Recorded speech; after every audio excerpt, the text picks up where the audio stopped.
Chapitre 2. La Seigneurie. J'aimerais aussi que vous me fassiez appeler tous les LD et serviteurs présents dans ce royaume. J'aurai à leur donner des consignes avant l'arrivée du prince. Cette visite n'était pourtant pas la première, mais l'implication et l'enthousiasme de l'honorable LD Denia, chef du conseil des LD de la demeure royale, ne se dégradait pas au fil des années-lumière. Cette gloire était bien connue pour sa qualité de rigueur que tous lui octroyaient. Mais c'était bien plus que cela, car elle exerçait et croissait dans sa gloire avec perfection, comprenant même le fondement de la charité, qui faisait de la gloire LD la plus élevée dans la catégorie des vallées, après les Adelphicos et les Félicos. La gloire LD était capable de reprendre dans tous ses vertus, au travers de l'aptitude qu'elle avait de diriger minutieusement la vie active de la demeure du roi, tout en répandant dans les royaumes alentours et dans les âmes humaines sa connaissance inouïe de la puissance de l'amour fraternel. Comme son maître le lui avait si bien enseigné durant ses temps passés avec lui dans sa formation. Sache, mon enfant, qu'il n'y a pas de plus grand amour que de donner sa vie pour ses amis. Cependant, lors de leur première rencontre, qui se fit des années-lumière auparavant, alors qu'elle était à sa première incarnation terrestre, elle n'avait pas vraiment compris le sens de ces mots qu'il avait employés. Oh, je vois mieux. Je dois donc m'assurer de donner ma vie pour mes amis, et alors j'atteindrai le plus grand degré de l'amour parfait. C'est tout? Juste ça? Avait-elle lancé alors qu'elle appréhendait en elle-même autrement la compréhension de ses paroles? Oui, c'est tout, juste ça. Mais es-tu sûr de m'avoir bien compris? Lança son maître, un peu sceptique, se demandant lui-même s'ils étaient tous les deux sur le même pied de compréhension.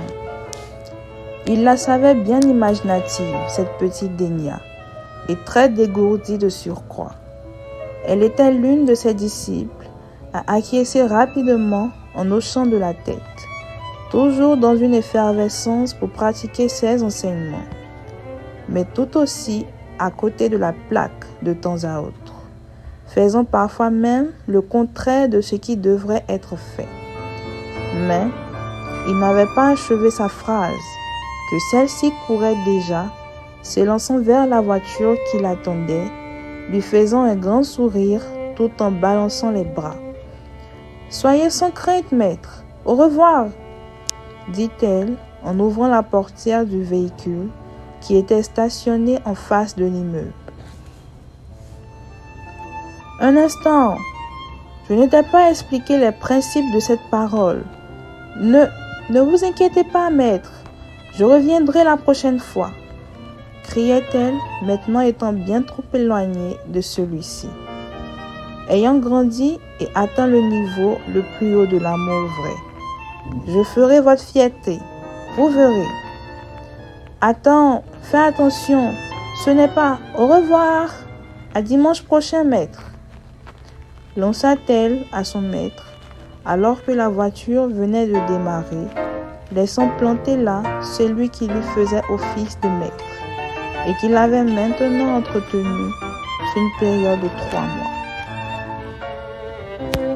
Ce n'est pas sauter la vie, là n'est pas le principe, avait-il lancé à voix basse, voyant son disciple s'éloigner dans cette voiture sans même avoir entendu la fin de sa phrase.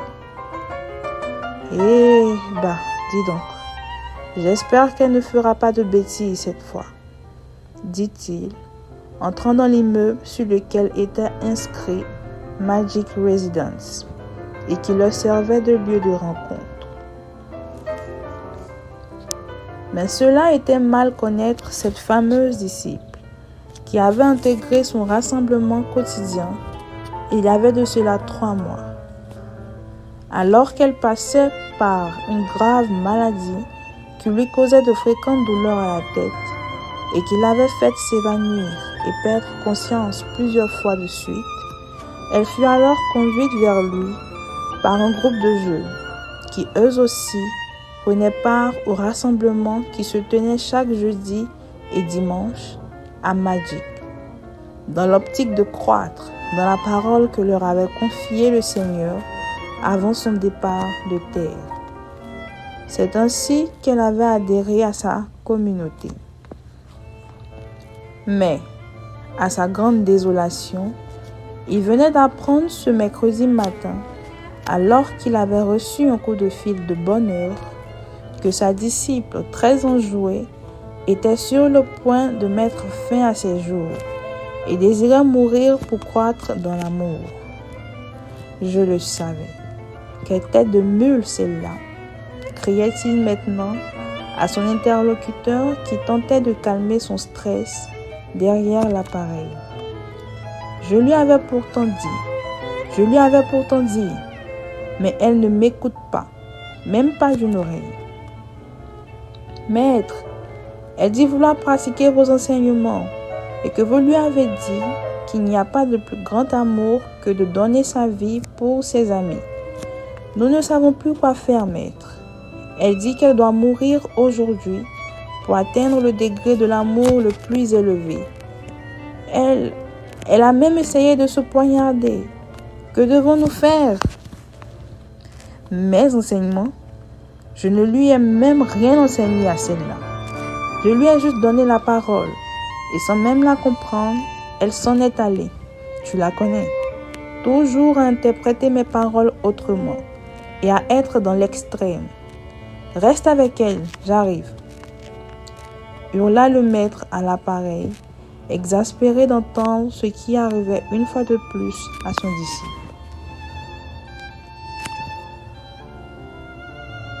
C'est alors qu'il se hâta donc de la rejoindre à l'autre bout de la rue, apercevant de loin la plupart de ses disciples qui essayaient tant bien que mal de communiquer et de maintenir Dénia en place. Celle-ci voulait mettre fin à ses jours, car, étant tombée sur une scène de l'une de ses amies qui essayait de se suicider à cause de ce qu'elle venait de perdre un membre de sa famille qui lui coûtait cher. Le petit disciple avait pris la décision de donner sa vie à la place de son ami pour, avait-elle dit, sauver son ami de cette grande douleur qu'elle vivait.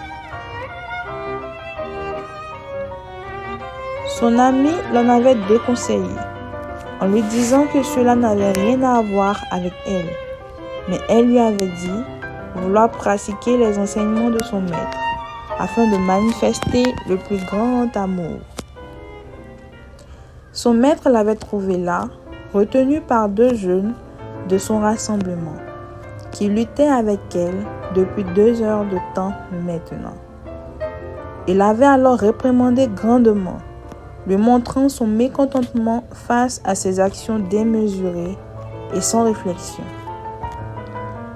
Celle-ci fut très attristée de savoir qu'elle venait de décevoir son enseignant et qu'elle n'allait donc pas faire la joie de son père en agissant de la sorte. Ainsi donc, après 30 minutes de calme, elle avait enfin eu la force de lui poser cette question. Mais, maître, qu'est-ce donc alors que le fait de donner sa vie pour ses amis, si le fait de mourir n'accomplissait pas cette parole? Souffla-t-il, voyant qu'elle agissait toujours sur un coup de tête, avant de chercher à comprendre. Eh bien, moi je me demande plutôt quand est-ce que tu changeras, Dénia. Tu as failli faire une très grave erreur. En as-tu conscience? Désolé, maître, que notre Père le Seigneur me pardonne. Je ne le referai plus. J'ai compris la leçon. Plusieurs dans les assemblées agissent comme tu le fais, et sans le savoir, ils désobéissent à la parole de leur Seigneur. Avait-il dit sur un ton triste, repensant à tout ce qu'il voyait se produire chez plusieurs disciples du Christ, qui faisaient le contraire de la parole de leur Seigneur. Eh bien, je crois qu'aujourd'hui, tu en as eu pour ton compte et que tu agiras avec sagesse les prochaines fois. Que la grâce repose sur toi, mon enfant. Oui, Amen, déclara-t-elle. Tu sais, donner sa vie pour ses amis n'a rien à voir d'abord avec le fait de sauter la vie pour eux. Car, sache-le, un homme peut donner tous ses biens, ou même livrer son corps, aller jusqu'à mourir pour un frère, sans avoir l'amour. Ah bon? Mais, mon Seigneur, comment cela est-il possible? Dit-elle, étonnée d'entendre le même qui lui avait auparavant assuré qu'il n'y avait pas de plus grand amour que de donner sa vie, dire le contraire. Eh bien, comment te l'expliquer? Le Seigneur nous a laissé ce chemin excellent, qu'est l'amour, pour que nous lui ressemblions, car il est lui-même amour. Et l'amour vrai accomplit la justice de Dieu, tandis que tous peuvent donner leur vie sans même en accomplir sa justice, dit-il en donnant à sa disciple une explication tout au plus simple. Par exemple, ceux qui se suicident. Hein? Oh, vous savez, pour mon ami, s'étonna-t-elle qu'il mentionne le fait du suicide, croyant qu'il avait eu connaissance du cas de son ami qui voulait mettre fin à ses jours. Ah, non, je ne parle pas de ton ami, mon enfant. Ceux qui se suicident, ils le font pour un but précis, soit par amour pour un proche, ou même par regret. Selon toi, accomplissent-ils la justice de Dieu en prenant leur vie, dont ils ne sont pas maîtres? C'est vrai, tu as raison, dit-elle en y réfléchissant. Je pense que ça ne devrait pas être vraiment plaisant pour Dieu de savoir que ce don si beau est bafoué ainsi.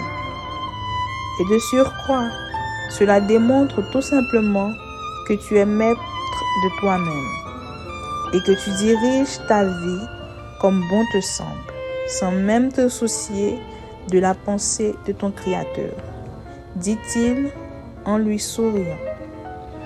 Oh, d'où la désobéissance et l'injustice. Par conséquent, c'est dépourvu de l'amour vrai qui se veut être dans la justice et la pureté, fit-elle après l'illumination qui venait de percuter son esprit après les paroles de son Seigneur. Cela, mon enfant, commence donc par recevoir en toi la graine de l'amour, puis tu en manifesteras les fruits.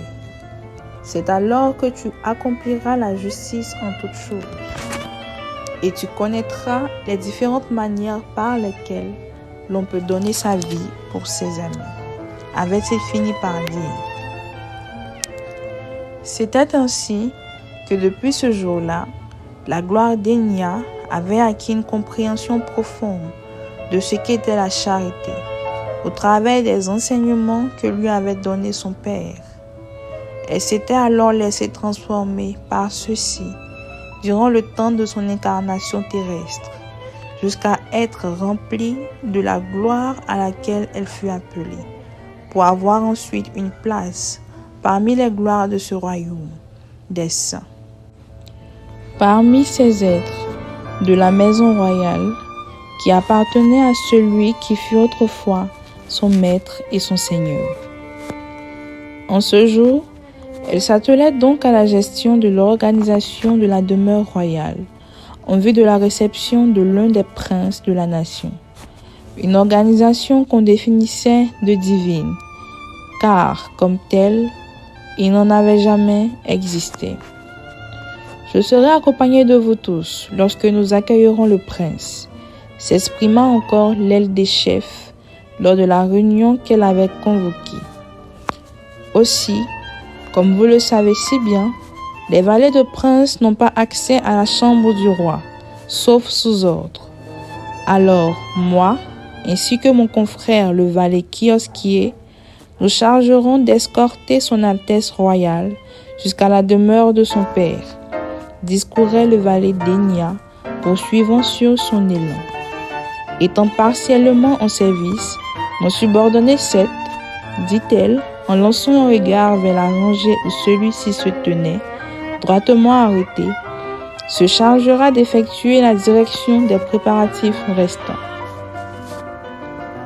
Celui-ci s'avança face à elle, qui représentait la gloire au-dessus de la tienne, la main sur la poitrine et la tête baissée en signe d'honneur. C'est ici que prend fin notre réunion. Métanis, Carioidiae, termina-t-elle, remerciant l'assemblée et leur faisant savoir qu'ils pouvaient maintenant se retirer.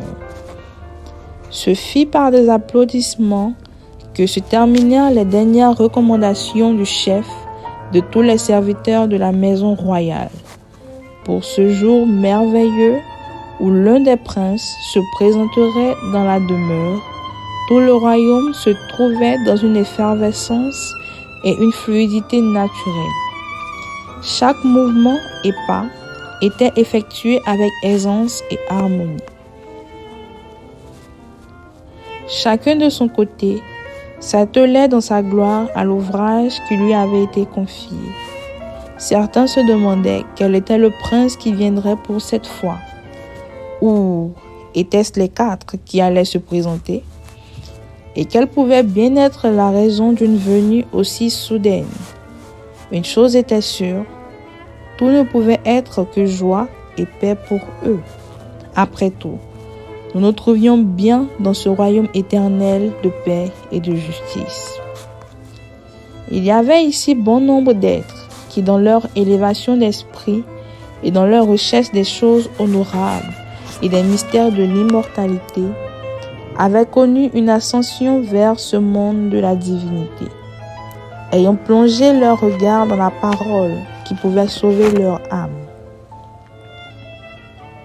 Mais surtout, glorifier leur corps de la gloire céleste. Ceux-ci s'étaient donc attachés, tout comme plusieurs, au Seigneur des lieux, qui, dans un amour infini, les avait rachetés de la terre de toute tribu, de toute nation, de tout peuple, pour les transporter dans cette illustre demeure royale, qui se trouvait dans un monde parallèle à celui des humains. Ici, il n'y avait ni jour ni nuit, et les portes ne se fermaient jamais, car dans ces 12 portes se tenaient 12 anges.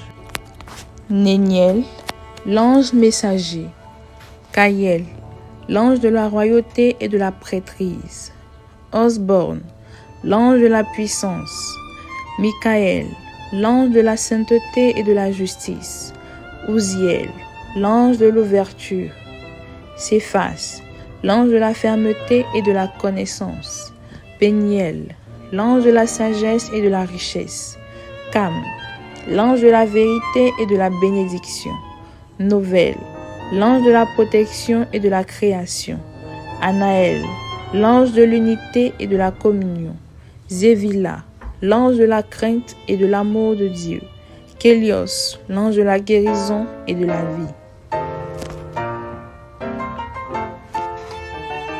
Ceux-ci représentaient les 12 gloires angéliques qui avaient reçu le sceau pour la maison royale. Il existait 12 autres gloires angéliques, mais qui, eux, étaient repartis partout dans le royaume et qui servaient de messagers du royaume, de subordonnés à ceux qui étaient dans la demeure royale. Avant eux se trouvaient des gloires de vallées, dont les Eldé, qui représentaient les vallées du roi, les Adelphikos, les vallées de princes, et enfin les Félikos, les vallées de gouverneurs. Tout ceci concourait à l'extension du royaume de la nation de Sion, Vav Nafesh, qui comportait les 4 demeures princières, comme les habitants aimaient à le nommer. Oushka Kaviran, qui signifiait les 4 châteaux des princes, ou encore les 4 piliers demeures princiers. Et au centre de ces 4 grands châteaux, qui appartenaient à chacun des princes, la pierre angulaire qui représentait la demeure royale, ou encore la maison du roi. Fado Kaviran de Rios, ou Kaviran des Dramos, demeure du Père céleste. Gloire 7, s'écria l'Eldé Dénia, lui faisant signe d'approcher, alors qu'il était sur le point de disposer comme tous les autres. Oui, gloire Eldé, puisse ma gloire vous être en bénédiction en toutes choses. Me voici, dit-il en s'inclinant. Une dernière chose, veuillez vous charger s'il vous plaît de la vérification des protocoles et présentations à suivre durant la cérémonie. Waouh, c'est un grand honneur que vous me faites là. Celui-ci savait très bien l'opportunité qui venait de s'offrir à lui, car il allait être chargé de réglementer tous les protocoles, mais non seulement cela, les différentes présentations de chaque gloire présente. Cela signifiait qu'il pourrait donc assister à la répétition qu'allaient avoir les différentes gloires en vue de faire leur présentation et de surcroît celle de la gloire des gouverneurs, qui représentait la gloire au-dessus de la catégorie des vallées, en dessous des princes. Seth n'avait jamais eu l'occasion ni l'opportunité d'assister à la présentation des gloires, car il faisait partie de la maison des images et ressemblances, Melt. C'était en outre une autre sorte de demeure, mais qui regroupait les subordonnés des gloires principales de la demeure du roi. Celui-ci n'avait pu encore assister à une quelconque présentation. Et voici qu'en ce jour, il recevait cette grâce de pouvoir contempler la démonstration de chaque gloire et de surcroît les superviser. Métanis, Eldé Dénia, pour cette grâce, je m'y mets à l'instant, dit-il en baissant la tête, essayant de camoufler tant bien que mal son enthousiasme et sa joie. Allez, je sais que tu attendais ce jour depuis ton arrivée chez les Meltes, dit-elle en lui tapotant l'épaule. Vas-y maintenant, avant que l'âge ne passe, lança-t-elle sur un ton enjoué, comme pour dire avant que l'heure ne passe. Celui-ci se mit automatiquement en voie de marche, coopérant avec l'ange Uziel, afin de rassembler tous les gouverneurs de la nation dans l'un des mondes qu'on pouvait nommer la Carolis, dû au fait de son aspect qui ressemblait à ces fleurs de Carolis qui poussaient déjà dans le jardin du roi. Et juste à l'intérieur se trouvait une porte qui donnait sur Éden et sa civilisation. Et oui, vous l'aviez compris, les portes de la maison royale n'étaient guère ordinaires, car chacune d'elles menait à d'autres sphères du royaume, qui s'étendaient parfois sur d'autres dimensions cachées de l'œil. Et cela, Seth l'avait compris durant ces 3 jours passés dans la demeure royale. Voici pourquoi il préférait collaborer et user de la capacité que Uziel avait d'ouvrir l'accès direct à d'autres mondes. Il aurait voulu faire comme ses supérieurs en gloire, en communiquant par la pensée avec la porte qui d'elle-même l'aurait mené directement dans la dimension voulue. Mais il n'en était pas encore capable, comme eux. Alors, afin de ne pas ouvrir l'un des portails temporels, et se retrouver perdu dans une dimension inconnue, il vaudrait mieux pour lui ne pas revivre cette séquence où il avait eu la peur de son existence. Lorsque lui et son petit frère, dans une visite dans la demeure du prince Niévé, s'étaient retrouvés perdus dans un autre monde, en ouvrant selon eux la porte qu'ils croyaient être celle des toilettes.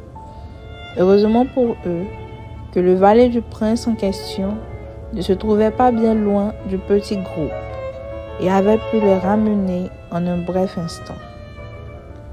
À cette seule pensée, Seth se mit à frissonner, voyant encore plus la grâce que représentait l'ange Uziel en cet instant. Métanis Uziel, que l'amour de notre Père t'inonde davantage pour m'avoir fait part de ta si grande vertu, remercia-t-il, entrant à la suite de tous les gouverneurs dans la dimension. Neria Eset, Adveilis d'Akerios, Beraumenzu, Beraumenzu, Beraumenzu. Pas de quoi, Seth. L'honneur revient à notre roi, qui m'a doté de cette grâce. Que la bénédiction soit sur toi. Que la bénédiction soit sur toi. Que la bénédiction marche avec toi. Il avait fixé l'ange qui venait maintenant de se retirer de devant sa face. Il repensait encore au fait qu'en allant à sa rencontre, c'était un être à l'aspect féminin, vêtu d'un long vêtement blanc, avec des bordures et une ceinture d'or. Revoyant encore sur son bras droit l'insigne qu'elle portait et qui faisait référence à son nom, qui était tout aussi la position qu'elle occupait en tant que gloire ange dans la porte est de Nephtali. Et lorsqu'ils furent tous dans la dimension du Carolis, elle portait maintenant des ailes grandement déployées et qui scintillaient de 3 couleurs distinctes.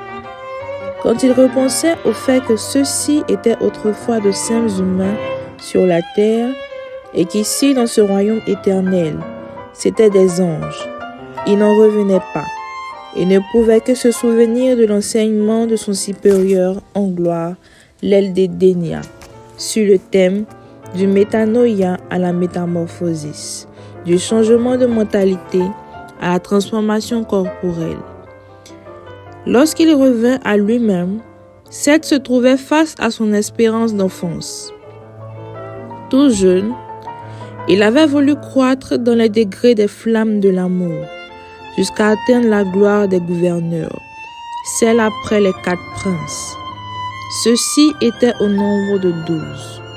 Le gouverneur de l'espérance pour la vertu de l'espérance, le gouverneur de la foi pour la vertu de la foi, le gouverneur de la vérité pour la vertu de la vérité, le gouverneur de la justice pour la vertu de la justice, le gouverneur de la joie pour la vertu de la joie, le gouverneur de la patience pour la vertu de la patience, le gouverneur de l'intégrité pour la vertu de l'intégrité, le gouverneur de la fidélité pour la vertu de la fidélité, le gouverneur de la douceur pour la vertu de la douceur, le gouverneur de la loyauté pour la vertu de la loyauté, le gouverneur de la bonté pour la vertu de la bonté, et enfin, gouverneur de la tempérance pour la vertu de la tempérance.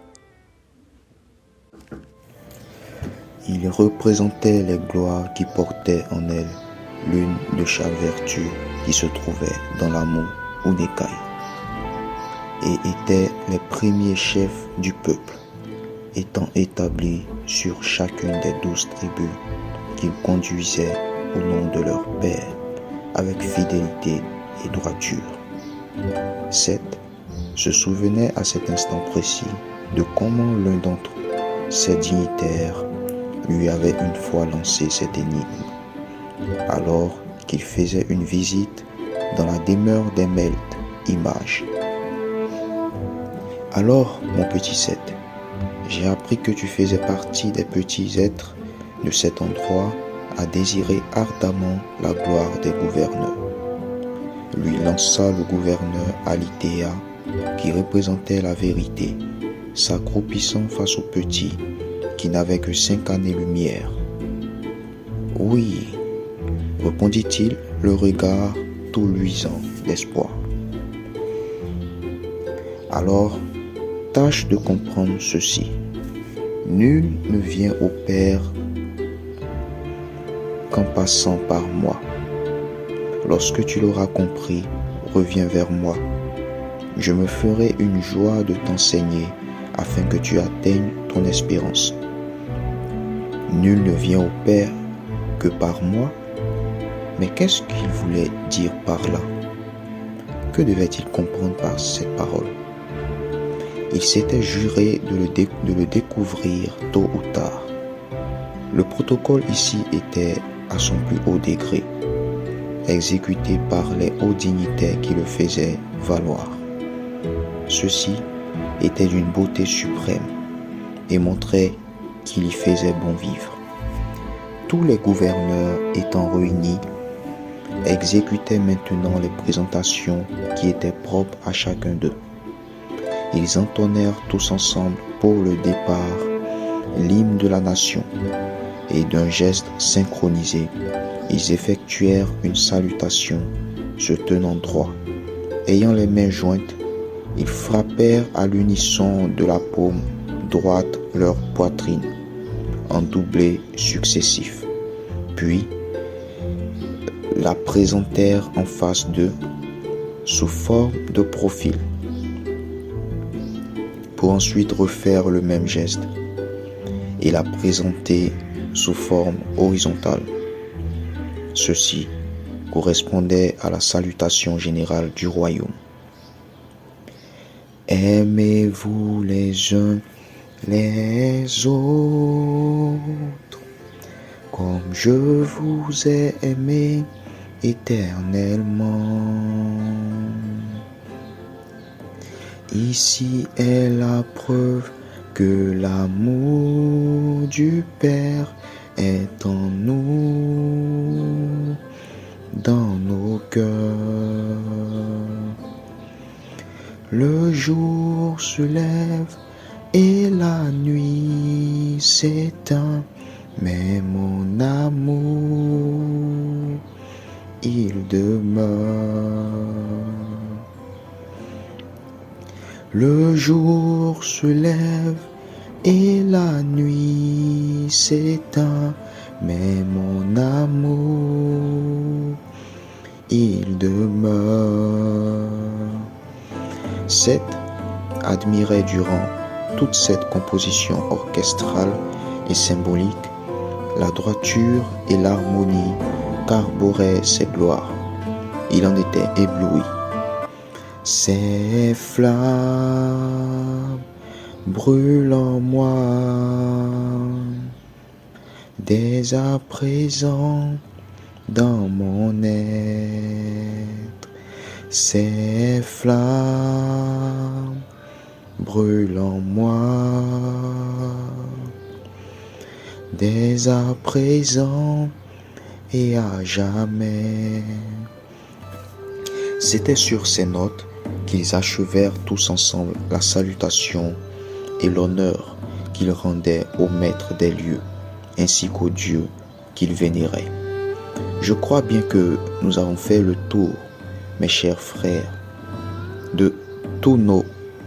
Les trompettes retentirent et des voix se firent entendre, faisant s'arrêter le gouverneur de l'Espérance, El Piso, qui venait de prendre la parole.